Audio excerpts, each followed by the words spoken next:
शेष तीन सानिध्य सुगम नमो अर्हन्ताणम् नमो अर्हन्ताणम् नमो अर्हन्ताणम् नमो अर्हन्ताणम्।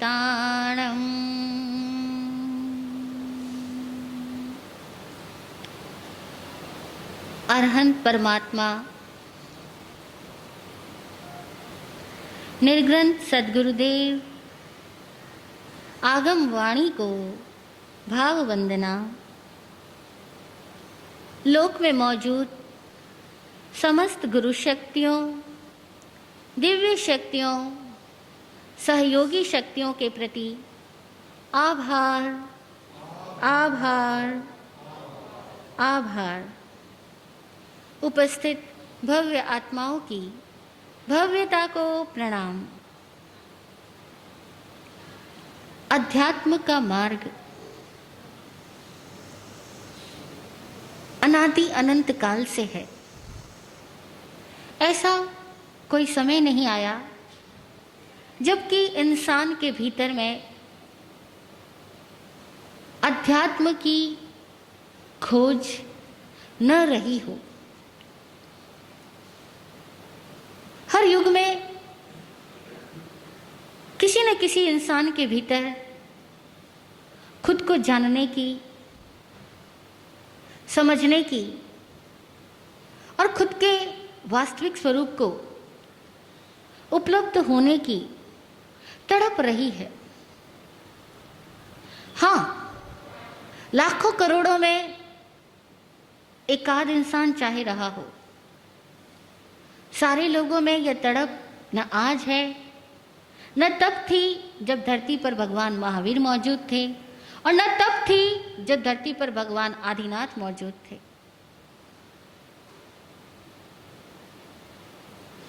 हर युग में ऐसे लोग बहुत थोड़े रहे, लेकिन रहे। और उन लोगों ने जिन्होंने आत्मपथ की यात्रा की, उन्होंने पाया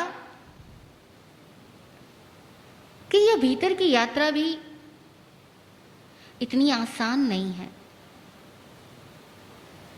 इस यात्रा में अनेक रुकावटें हैं, और वे रुकावटें बाहर दुनिया की नहीं, भीतर की ही है। जैसे भगवान महावीर ने कहा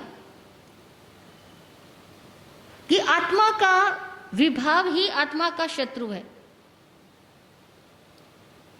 और आत्मा का स्वभाव ही आत्मा का मित्र है। अगर एक व्यक्ति अपने स्वभाव में स्थित है, यानी सुप्रतिष्ठित है, तो वो अपना मित्र स्वयं है। और अगर एक व्यक्ति बुरे विचारों में उपस्थित है, दुष्ट भावनाओं में उपस्थित है, तो वह अपना शत्रु स्वयं है। यानी भगवान ने कहा कि इस आत्मपथ की यात्रा में मित्र भी है और शत्रु भी है। और वह मित्र भी आप खुद हो और वह शत्रु भी आप खुद ही हो। आपका ही वह रूप जो आपका स्वरूप नहीं है, वही शत्रु है। वैभाविक रूप ही शत्रु है। और यही बात कुरान शरीफ में भी कही गई, यही बात बाइबल में भी कही गई। कुरान शरीफ में लिखा कि जब तक इस जीव के भीतर अहंकार है, आसक्ति है, तब तक यह जीव उस अल्लाह ताला को पूर्णतया समर्पित नहीं होता। और जब तक यह जीव अल्लाह ताला को पूरी तरह समर्पित नहीं हो जाता, तब तक यह जीव उस खुदा की कृपा को प्राप्त नहीं कर सकता। अब वहां शब्दावली दूसरी है। कहते हैं एक बार हजरत इब्राहिम सल्लल्लाहु ध्यान में बैठे और बहुत तड़प थी कि बस आज वो सर्वशक्तिमान परमात्मा उन्हें दर्शन दे ही दे, उस परवरदिगार के दर्शन हो ही जाए। भयंकर तड़प थी उनके भीतर। तभी उनको भीतर से आवाज आई कि जब तक तू अपने प्रिय की कुर्बानी न दे दे तब तक तुझे दर्शन नहीं हो सकते। प्रिय की कुर्बानी देना जरूरी है। उस भीतर की आवाज को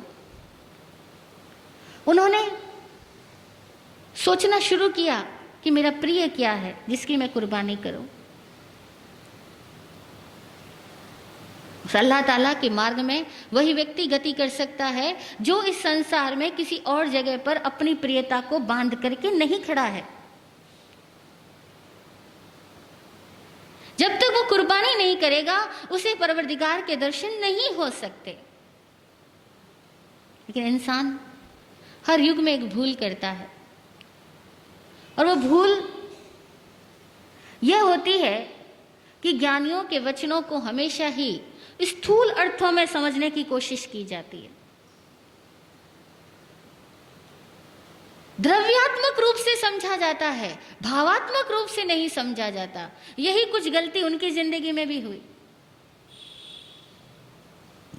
हजरत इब्राहिम सल्लल्लाहु ने सोचा कि प्रिय की कुर्बानी तो दे दूं, लेकिन मेरा प्रिय है क्या? खोजा तो पता लगा मुझे सर्वाधिक प्रिय है अपना पुत्र, तो मैं जाऊं और अपने पुत्र की कुर्बानी कराऊं। कहते जिस पहाड़ी पर उनको जाना था समाधि प्राप्त करने के लिए, उस पहाड़ी तक वे जाने लगे, अपने पुत्र को साथ लेकर के गए और सोचा आज अपने पुत्र की कुर्बानी कर ही दूंगा ताकि मुझे उस परवरदिगार के दर्शन हो जाए। अगर प्रिय की कुर्बानी करनी है तो बस ये बेटा ही मेरा प्रिय है। उपासक दशांग सूत्र में आता है 10 उपासकों का वर्णन। वे 10 ही उपासक भगवान महावीर से ज्ञान प्राप्त कर चुके, देशना सुन चुके और आत्म साधना कर रहे हैं। अपने अपने निजी पौषधशाला में बैठ कर के रात्रि के अंदर ध्यान और कायोत्सर्ग कर रहे हैं, और तब उस कायोत्सर्ग में उनकी जिंदगी में उपसर्ग खड़े होते हैं। देवता आते हैं और देवता कहते हैं कि तू ये कायोत्सर्ग छोड़ दे, ये ध्यान छोड़ दे। वे नहीं छोड़ते तो देवता कहते ले तेरी मां के टुकड़े टुकड़े करके रख देता हूं। वो मां को सामने लाते हैं और मां को जैसे ही काटना शुरू करते हैं, जिस व्यक्ति के भीतर मां प्रिय है वो अपने मां को मरते नहीं देख सकता। वो तुरंत ध्यान से विचलित होकर के कहता नहीं मत मारो, और तू मेरी मां को मारेगा मैं तुझे मार डालूंगा। वो मां को मरते नहीं देख सकता, उस देवता को मारने के लिए दौड़ता है। जैसे ही दौड़ता है देवता को मारने के लिए तो पता लगता है वहां ना तो कोई देवता है ना कोई मां है। ये सारी घटनाएं मानसिक जगत की घटना है। लेकिन इस मानसिक जगत की घटना के अंदर हर आदमी विचलित हो जाता है। किसी के लिए प्रिय मां है तो किसी के लिए प्रिय उसका बेटा है, किसी के लिए पत्नी है और किसी के लिए धन संपत्ति है। और जब तक प्रिय की कुर्बानी नहीं होती तब तक किसी को आत्मदर्शन नहीं होते। वो प्रिय की कुर्बानी हर हाल में जरूरी है। यही भगवान महावीर का अपरिग्रह व्रत है, जिसे हम जैनियों ने भी ऐसा ही समझा कि वस्तु छोड़ना अपरिग्रह है, लेकिन वस्तु नहीं, उस वस्तु का मोह छोड़ना अपरिग्रह है। वस्तु त्याग तो बड़ा स्थूल त्याग है, उस वस्तु के प्रति जो लगाव है उसका त्याग करना, जो मूर्छा है उसका त्याग करना, वह अपरिग्रह है। हजरत इब्राहिम सल्लल्लाहु अपने बेटे को लेकर के गए और जैसे ही हाथ में फरसा था और बेटे की गर्दन पे वार करने ही वाले थे, आसान नहीं था, बहुत कठिन था, क्योंकि बेटा दिल में बसा हुआ, उनके जिगर का टुकड़ा, जिसको कहा मैं मना, मेरा मन, मैं मना, मेरा मन जिसमें है उसका नाम है मैं मना। आवाज आई मेमना की कुर्बानी कर। अब लोगों ने मेमना का अर्थ समझ लिया कि बकरे की कुर्बानी कर। बस यही गलती हर युग में हर इंसान के द्वारा हुई कि हर तीर्थंकर और ज्ञानी और सिद्ध पुरुषों के वचनों को इंसानों ने अपनी अपनी सोच के स्तर के अनुरूप लिया और हर जगह झगड़े फसाद हुए, हर जगह संप्रदाय बटी। भगवान महावीर ने कहा कि पुरुष को मोक्ष है, स्त्री को नहीं। बस हो गया विवाद। दिगंबरों ने कहना शुरू कर दिया कि दिगंबर को ही मोक्ष हो सकता है क्योंकि पुरुष ही दिगंबर हो सकता है, स्त्री तो दिगंबर हो ही नहीं सकती, इसलिए स्त्री कभी मुक्त हो ही नहीं सकती, स्त्री कभी तीर्थंकर बन ही नहीं सकती। स्त्री भव में तो कल्याण ही संभव नहीं है। जब तक कि स्त्री अपने लिंग का छेद करके पुरुष ना बन जाए उसका मोक्ष संभव नहीं। अब भगवान महावीर ने क्यों कहा पुरुष को मोक्ष है? भगवान ने पुरुष लिंग को नहीं कहा था, भगवान ने पुरुष आत्मा को कहा। उन्होंने कहा ये आत्मा पुरुष है और पुद्गल स्त्री है, क्योंकि पुद्गल स्त्री 3 रूपों वाला है। स्त्री 3 रूपों वाला है। पुद्गल के पास 3 रूप है, उत्पत्ति विनाश द्रव्य। और आत्मा पुरुष, पुर में वास करने वाला, इस शरीर में वास करने वाला, इस नगर निगम का मालिक, वो आत्मा है। तो आत्मा को पुरुष कहा, पुद्गल को स्त्री कहा, लेकिन बस रूढ़ अर्थों में बात पकड़ ली गई। इसलिए पुरुषार्थ शब्द दिया कि आत्मा का होनापन। आचारांग सूत्र में जगह जगह साधक को निर्देश देते हुए कहा गया, पुरीसा तुममेव तुम मित्रम किम भैया मित्र मिच्छसी। हे पुरुष तुम ही तुम्हारे मित्र हो, बाहर मित्र क्यों ढूंढते हो। वह पुरुष किसी आदमी को नहीं कहा, और हकीकत है कि पुरुष का मतलब आदमी नहीं होता। भाषा और व्याकरण के तरफ ध्यान दें तो नर का विलोम नारी, आदमी का औरत, पुरुष का, अगर पुरुष आदमी होता तो उसका भी पुरुषानी होता या स्त्री का स्त्रा होता। लेकिन ये दोनों ही वर्ड्स आदमी और औरत के लिए नहीं बने। पुरुष का मतलब है आत्मा और स्त्री का मतलब है 3 रूपों वाली यह प्रकृति। सांख्य दर्शन इसको प्रकृति कहता है, शैव दर्शन इसको शक्ति कहता है और जैन दर्शन इसको स्त्री कह रहा है। लेकिन सबने अर्थ बड़े स्थूल पकड़ लिए, बस वहीं से भूल चालू हो गई। अब दिगंबर को कौन समझा सकता है कि भाई आत्मा को मोक्ष होता है, प्रकृति को, पुद्गल को कभी मोक्ष होता ही नहीं। इससे लिंग का क्या लेना देना, देह का क्या लेना देना, देह का प्रयोजन क्या। लेकिन ये गलती है ना। हजरत इब्राहिम सल्लल्लाहु को आवाज आई मैं मना की कुर्बानी कर। मैं मना, मेरा मन जिसमें अटका उसका नाम है मैं मना। मैं ईगो, अहंकार जिसके साथ जुड़ जाता है उसी का नाम है आसक्ति। ममकार, अहंकार, ये तो बंधन है और तो कोई बंधन ही नहीं। इसीलिए कहा वह छूट जाए, उसकी कुर्बानी हो जाए, उस सर्वशक्तिमान परमात्मा के दर्शन हो जाएंगे। लेकिन बस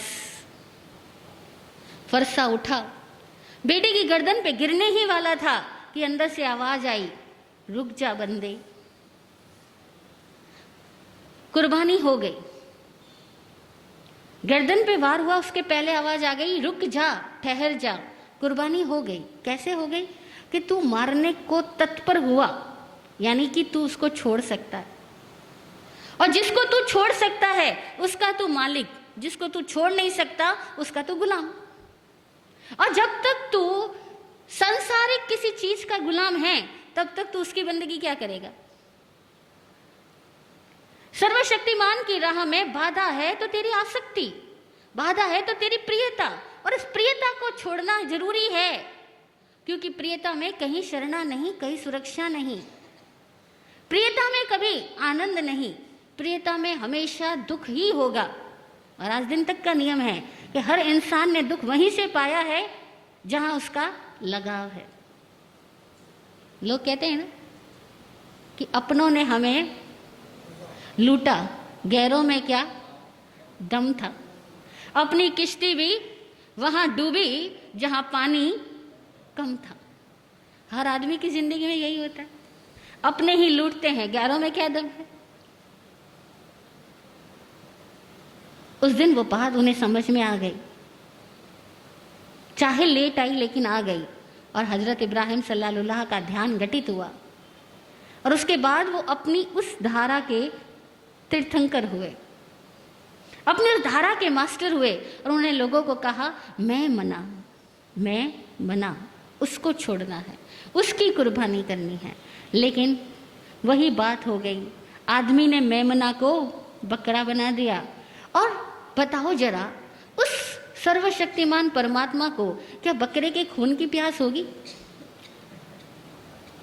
क्या वो उसके खून से संतुष्ट हो जाएगा, राजी हो जाएगा? कितनी बड़ी तुच्छ बात है ये। लेकिन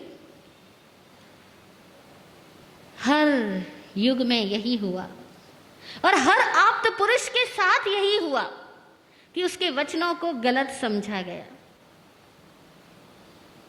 वचनों को गलत समझा गया। चाहे वो महावीर के वचन रहे हो, चाहे वो भगवान पारसनाथ के वचन रहे हो, चाहे वो श्री कृष्ण के वचन रहे हो, चाहे वो यीशु के वचन रहे हो, सबके वचनों को इंसान ने अपने तरीके से अर्थ लिया।